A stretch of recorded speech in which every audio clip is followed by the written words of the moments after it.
Qabxii kutaa 12ffaa ilaalchisee barattoonni kutaa 12ffaa qormaata biyyaalessaa qoramanii jiraachuun isaanii ni yaadatama. Isa kanaan walqabatee qabxiin barattootaa kanaan dura odeeffannoon karaa adda addaatiin tamsa'aa tureera jechuudha. Qabxiin barattootaa Oromiyaan yookaan immoo ministeerri barnootaa kan gadi hin dhiisin odeeffannoo dhugaarraa fagoo ta'e yuutuuberoonni adda addaa dhiyeessaa turuun isaanii ni yaadatama. Isa kanaan walqabatee qabxiin barattootaa ifa taasifameera jedhanii odeeffannoon tamsaasaa turan sirrii akka hin taane ta'uu isaati jechuudha. Wanti beekamuu qabu. Egaa amma immoo maaltu jira qabxii barattoota kutaa 12ffaa kana ilaalchisee maaltu jira kan jedhu ilaalchisee odeeffannoo gabaabaa isiniif kennuudhaafan viidiyoo kanaan argamee jira jechuudha.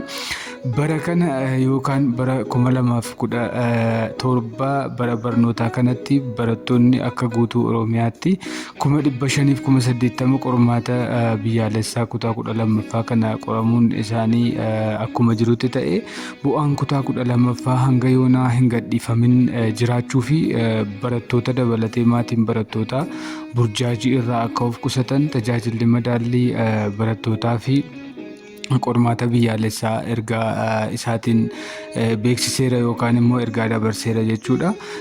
Tibba qormaanni gadhiifamuuf jedhu yookaan immoo samoona qormaanni biyyaalessaa mootummaadhaan yookaan immoo ministeera barnootaatiin xumuramee gadhiifamuuf jedhutti odeeffannoon sobaaf gowwoomsaan adda addaa waan baay'atuuf yuutuuberoonni akkasumas maddeen odeeffannoo biyyaa keessaa odeeffannoo dhugaa hin taane waan gadhiisaniif maatiin isa kanarraa akka of qusatu jedhameera.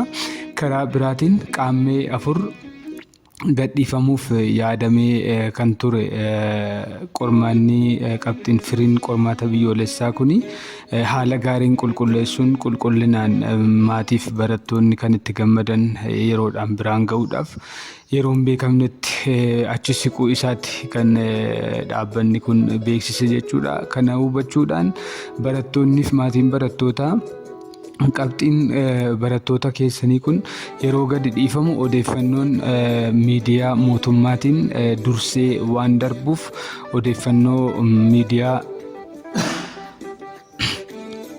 mootummaatiin darbu dursitanii dhaggeeffachuudhaan odeeffannoo dhugaaf sirrii ta'e argachuuf obsaan akka eeggattan isinii jechuu barbaada. Kanaaf qabxiin barattootaa hanga ammaatti kan gadhiifame hin jiru. Mootummaan yeroo isaatti miidiyaadhaan beeksisee akka hin gadhiisu ta'uu isaa akka hubattan isiniin jedha. Odeeffannoo haaraan akkuma qabxiin biyyaalessaa kun gadhiifameen anis viidiyoo qabadhee kanan isiniif deebi'uu ta'a infoormeeshinii barbaachisoo ta'e isiniif dhiyeessuudhaaf jechuudha.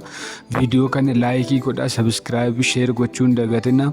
Yeroo firiin barattootaa gadhiifamu hatattamaan akka isin bira ga'u osoo odeeffannoo isin jalan tarin daqiiqama gadhiifametti viidiyoo gadan isiniif dhiisa waan ta'eef viidiyoon sun dafee akka isin qaqqabuuf nootifikeeshiniin dafee akka isin bira ga'uuf sabiskiraayibii erga gootanii booda mallattoo bilbilaa tuquudhaan qophaa'aa eegaa isiniin jedha.